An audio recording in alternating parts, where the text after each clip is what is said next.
pick the parts that are the most relevant. So in terms of what a day might look like then, I've come up with just simply a Word document. I'll share this with you at the end of the session. It's just a starter for 10. I'm thinking about where I might have started myself in the classroom and how, and there's a wee spelling mistake straight away. There's one of the advantages of my digital learning. I can fix that quite easily. Again, suggested times. I'm suggesting 9:30 there because that gives me a wee bit of time in the morning. If I have any issues, I can speak to my learners. Perhaps you want to have another wee check-in period here as well. So we set, I'm just going to increase my font size so it's a wee bit easier for you to see perhaps on your screen. A couple of different formats and ways of looking at it. Again, you can take what you want, you can mix and match whatever suits you, your learners, the families, your colleagues, your own family indeed as well, and what works for you. So having that time of, and again a recommended time, I wouldn't be saying I expect the maths to be done between 9:30 and 10:30, but saying that's maybe a suggested time because some adults and some families I think will want some sort of routine for their learners, and as best they can meet that, I would be starting with a suggested time for that learning to take place. I would be doing some flipped revision, so I would perhaps have a video, a website or some PowerPoint or Google Slides to look at to teach or to recap the learning for my learners, and then I'd have some activities to do such as a form. I might ask them to create a presentation of their own or perhaps a video response. I might even ask them to write a bit of paper, take a photograph and submit that or attach it to a OneNote. There's loads and loads of ways of doing that, and we will have sessions to really focus in on what those different options would be to you. We'll have that this week and over the following weeks as well. There are some YouTube videos we've already recorded looking at some of those strategies, but just try to think about the whole picture today. I would then have an opportunity for my learners to come and have a chat with me. I'd say between 10:30 and 11, again whatever time suits you, your school, your family, your learners and their families. But again, being kind to yourself, I would have a time that learners could come after the learning and say, you know, I was really stuck with that maths quiz. I found that really challenging. I wasn't sure how to add two-digit numbers together. I couldn't remember the partitioning strategy, and I didn't understand what you said in the video or the PowerPoint you presented. So that's an opportunity for you to work with them if that's what's required.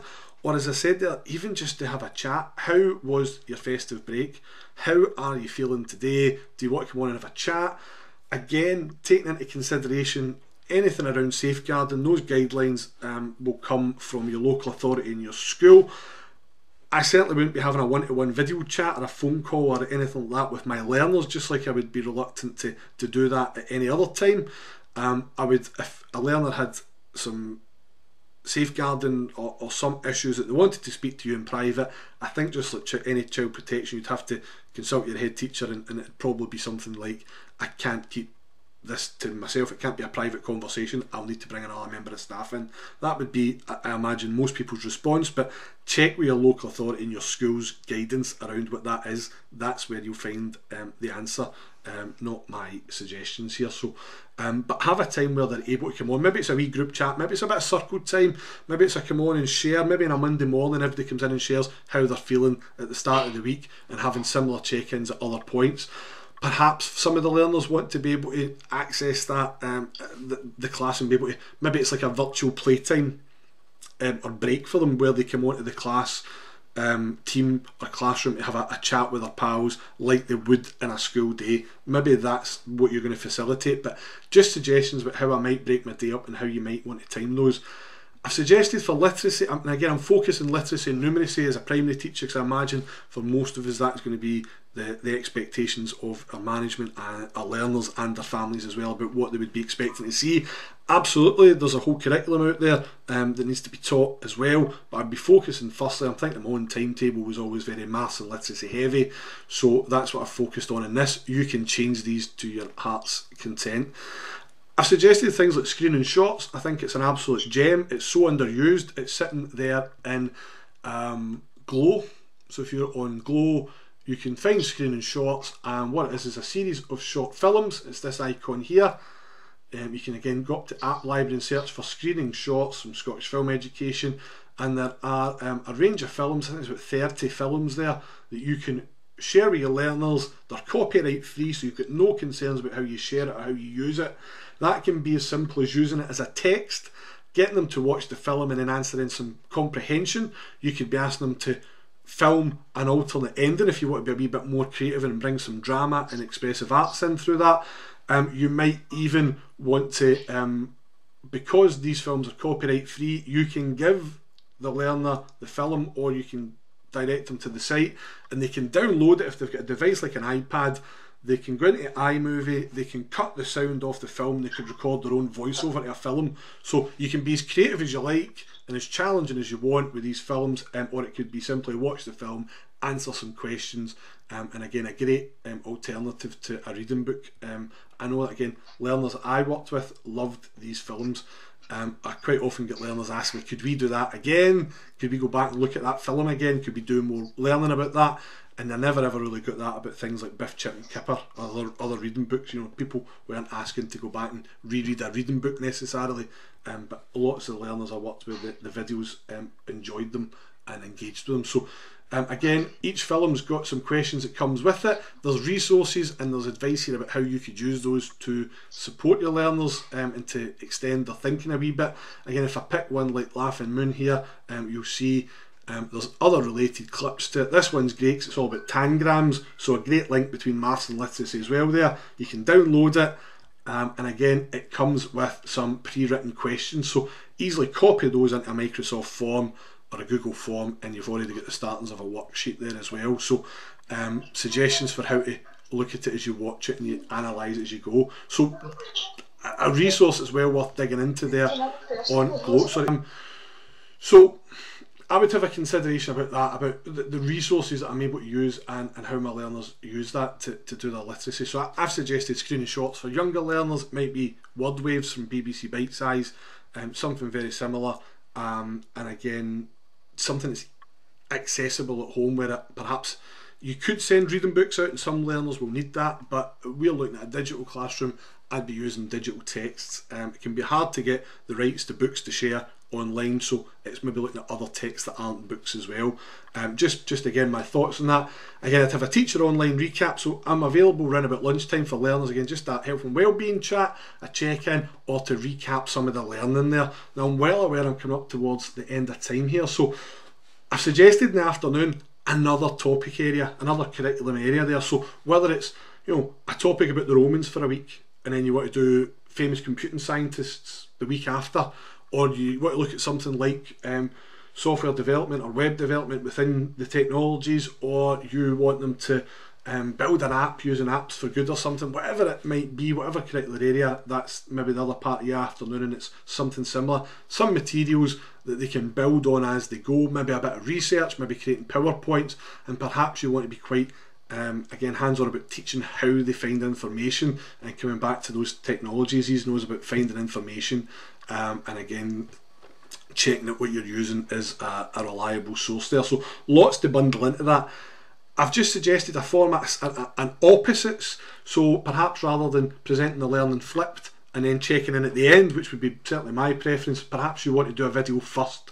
You know you're introducing a new concept to your learners, and you want to show them something online with a video call, but again, I would always have in the back of my, or certainly the front of my mind, about equity there. If I missed that lesson, I've missed out on some live learning, so I would always, that's why my preference would be flipped, because learners can access it at different times and it's not dependent on them seeing you on the screen. That's for the follow-up. But again, you might want to work in that model where you go online, you present a bit of maths learning, and then you give them a task to go away and complete. But again, that's very much a model where I think you'd need to know learners were sat in front of their desks, their computers, and accessing you at these times. The first model, I think, kind of gets around some of that. So again, just consider maybe again something away from the computer for another part of their day. So, you know, are you going to ask them to do some art, some music, something that they don't need to be sat down? It could be some PE. I'm sure there's loads of videos and there'll be presenters and things delivering live PE lessons again. So perhaps factoring that into your timetabling as well, that it's not all sitting down doing numeracy, maths, and numeracy and literacy and technologies it's thinking about the other curricular areas. And again, certainly if the maths can be active and away from the computer as well, that's always beneficial. But I think we're obviously looking at this from the digital learning teaching aspect. How do we deliver that? How do we get it back? So for that part then, what I would be suggesting, I just want to double check before I go into that last wee part. Really thinking there, I've also put in the presentation a link to some accessibility tools. Each one of these has got a link you can follow to different videos showing you how the tool works. Definitely something to consider about how you support learners and their families. What I want to show you then just towards the end is just a demo using forms. I've used Microsoft Forms, Google Forms. If you've seen it or not, it looks very familiar. And this is what I would probably be getting started with my learners. I'm just going to put a wee Teams window away there. So here are my numbers to 100. It's a quiz. This is what we've been learning about in numeracy, and we've been talking about numbers 1 to 100. So I've created this form. I've shared the web link to my learners, whether that could be posted on a blog page, could be emailed out to families, it could be in Teams or Classroom, or however you're going to share that learning. And that's what's really good about forms, is it doesn't matter how you share it, all you need to share is that web link. What I've put in at the start then is a section here. So I've made it when I've created the form, and I'll show you this in a wee second, I've made a new section where I can add some text and some web links here. So before watching this is the information you need. So my learners can go here, they can watch this BBC bite-sized video, they can read a wee bit of information, and that's a bit of the teaching input. Again, I probably wouldn't be doing this with a completely new concept. That's something you might need to make more of an instructional video yourself. But if this is something my learners have seen before, or they've certainly done 2-digit numbers and they're confident with place value, and we now want to look at partitioning to add numbers. So there's some strategies there. It might have to be a wee bit of content from this page and a wee bit of content from another page, but that is fine. If this wee black bar at the top will go away and I can show my screen again. If you go back to the form, you can see here I've put in a different link, so you can put a few links in there, as many as you like, I think, and that's into the learner. It's all in the one place. They don't have to go to an email or a form or a team or something else to find the resources. This is the resource and this is the question paper, all in the same place. They have one link to follow, so wherever they find that, online, in Teams, emailed to them, you could turn it into a QR code, put it in a bit of paper and deliver it to, or post it to households. You could do it in any format you like, but all they have to do is click the link and they can see the information, and they're already here to answer the questions.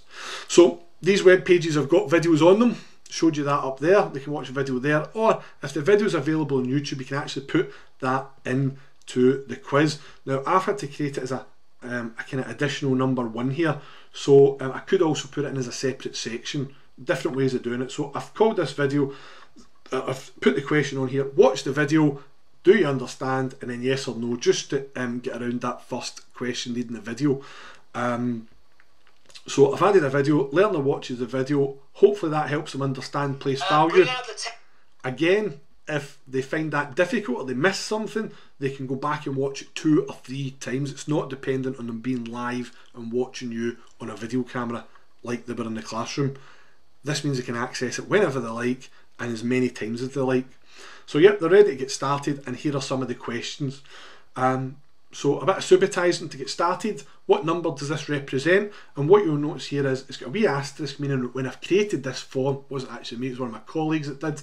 So thanks for that, Jacqueline. But if you see the wee asterisk, it means it is a mandatory question, which is really good for reinforcing that. Have a go at all questions. It means it will demand an answer for them.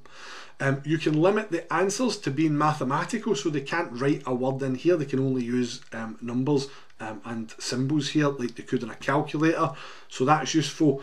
And again, this is just an image, and I'll show you how it was made in a wee second. So they have a look at that. There we go. It's got 86.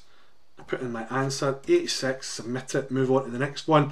And again, I can have a range of different approaches. These could be 10 questions that look very similar, all subbitizing. This one's split into an array there where I've got 10s and 1s. And again, what number is it? Now what you might notice here, I can press the immersive reader button and it will read the question to me. 3. What number is this? So I can have the question read to me, and that's built into forms online. That's not something extra you have to add. That is there automatically.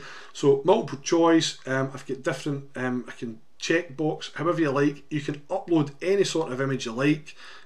So again, hopefully it looks quite familiar. Nothing, I don't think, too different here. But simple as that. Your learner can go through, have a look at it.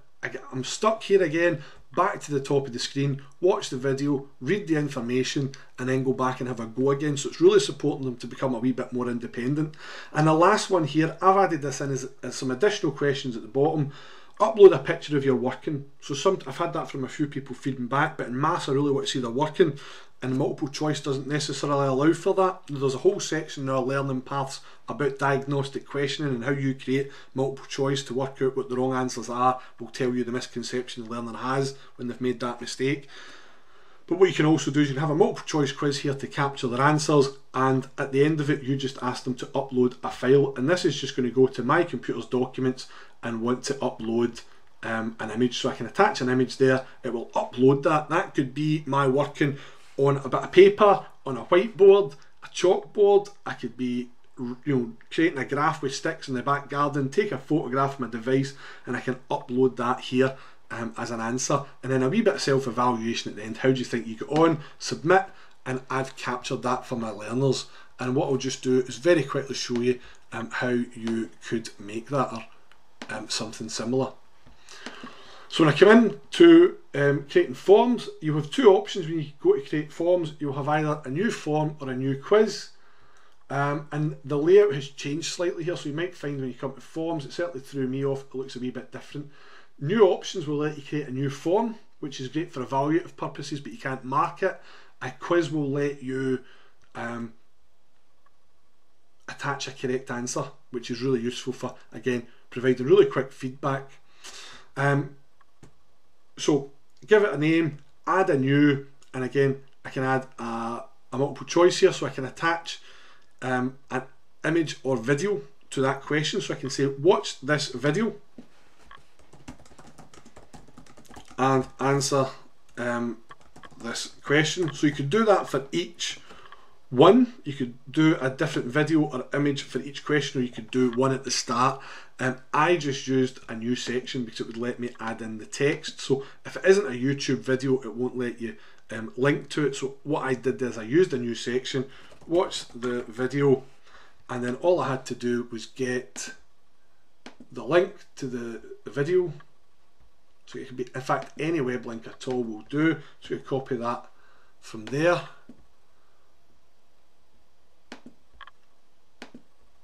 And I've just added that in as text. And when you share the form with the learner, that will turn into a hyperlink. So that you go to the next section, you can see it's a hyperlink there. So they click that in the video or the web page. Again, that doesn't have to be a video. Again, if you're thinking about learners with limited data, it doesn't have to be a video, it could be a text page. So creating that, and as I go, you can see here I've got the options beside it to add a comment. So if they do the wrong answer, I would certainly be having something here like saying, go back and watch the video again, or check this strategy we talked about in class. Here's a link to PowerPoint, or whatever you need to do to point them in the direction. You can give them that as automated feedback, and again, assigning it as a correct answer or an incorrect answer. And again, that just lets forms know, lets it work it out quickly for itself. So it's really useful to know if you can get forms. If you can create a quiz that forms will mark for itself, see that wee box at the top of the screen, that could do with going away. So with this example here, one I've already got, if I can just show you that, the number one, and we'll finish off on this. So you can add questions, you can add images and videos to those questions. If I open up this number 1 to 100 here, you can see I've created a section at the top, section 1. Here's my link to some content I want them to watch or read. I've also added this question just so I can attach a video to it. Again, if I bin that video, I can add a new one, so easy to change. And then what's really, I suppose, important here is about the creating the answers. So this one has an image attached. I can change and again delete that image. You can assign a correct answer. So it might well be if it's something with multiple answers, you can put in more than one answer. In this case, obviously, the right answer is, oh, somebody's done it wrong, it should be 86, shouldn't it? So the correct answer should be 86, oops. And again, that's definitely worth checking that you've got the correct answer in for your correct answer, otherwise it will automatically mark everything wrong. You can restrict it to just be numbers, or it will normally be alphanumerical and let you use letters and words. Again, if I choose the new question type to be multiple choice, I can add different multiple choice in here. I can add options to that as well, and I can delete options with the bin. I'm aware I'm going to go really quickly through these last couple of bits. If it is something you want to know more about, we've already got recordings and information on that Learning Paths page about using forms. But the key part for me would be here, again, coming to the uploading the file and getting that self-evaluation, so you can capture all of the learning in one place. The learners have got one link to click, and what's great is I can go back in and look at the feedback here. So it's taking on average a minute and a half. If that's happening with your class, it's not challenging enough, and you're going to have to add a wee bit of challenge to that. Again, if it's taking them an hour and a half, they've either left their device logged into the form and not submitted it, or they've found it really challenging. And again, you can see that for each individual learner as well. With the review answers, you can see who took how long to complete it. You can have a look here. So here are the answers. So somebody's got this way wrong. So again, that's maybe if I've done that from 9:30 to 10:30, 10:30 I'm coming on, and I could maybe have a look at some of those misconceptions. If half my class are getting this first question wrong, then that's something I definitely need to recap. If it's individual learners, I could try and support them at points during the day, or as a small group, or again having another member of staff to support me with that, whatever is appropriate. But you can see here if it's correct or not. If it's showing the correct answer there was 70, so this answer was wrong. Perhaps they've just missed out the 0, they've just said 7. But what you hopefully see, the last few part I wanted to show was upload the response, and I should be able to, if I have a look at more details, I should be able to open that image or view it in the folder. So any images that are uploaded to this, it's hopefully going to have worked for me. Let's see, so this then takes me to the file. So there's what my learner attached. That was their working for the day. Captured that on their phone, put that in as an answer, and I could go back and look at this again. I could open that up in a OneNote or another document, Jamboard or whatever in Google, and annotate that, and I could put feedback on the document for the learner and send that back to them. But just, it's a great way, I think, to let you capture the working that they've done that's maybe not done on a device. So again, if you're doing algebra and you're talking about changing sides and changing signs, that might be quite difficult to do or to see evidence of in a quiz like this. So it might be about asking them to attach that as a document to the form. So hopefully, I'm aware it's been quite quick. I probably spent a wee bit longer on the introductory bit at the start than at the end, but I'm hoping that's giving you an idea of roughly how to even start out setting up for your day. We'll have more sessions, I say, like the forms part at the end, but hopefully that's giving you some food for thought to think about. Either I'm already doing that and I'm on the right lines, that's reassuring, or I've never seen forms before, that looks like a great place for me to get started. Hopefully that's what that's achieved in this session. Again, the big part I'm saying, we're always coming back to that learning, engagement and the quality of teaching. And again, our assessment and feedback is so important about taking our learners forward in the learning and the next step. So doing as much of that as you can, but also having that consideration about how you're able to do that. There will be some challenges you're unable to support them with, those are out of your hands. Again, get in touch with myself and the rest of the team if there is anything that we can support with. We'll try our very best.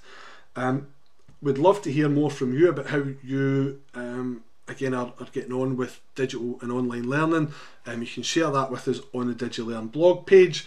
If you go back to DigiLearn blog, on the home page you will see there is this top right, the wee picture of Scotland. There's an opportunity, there's a link in there for you to submit some ideas or a wee bit of feedback or some examples of how you've got on with learning in your own classroom.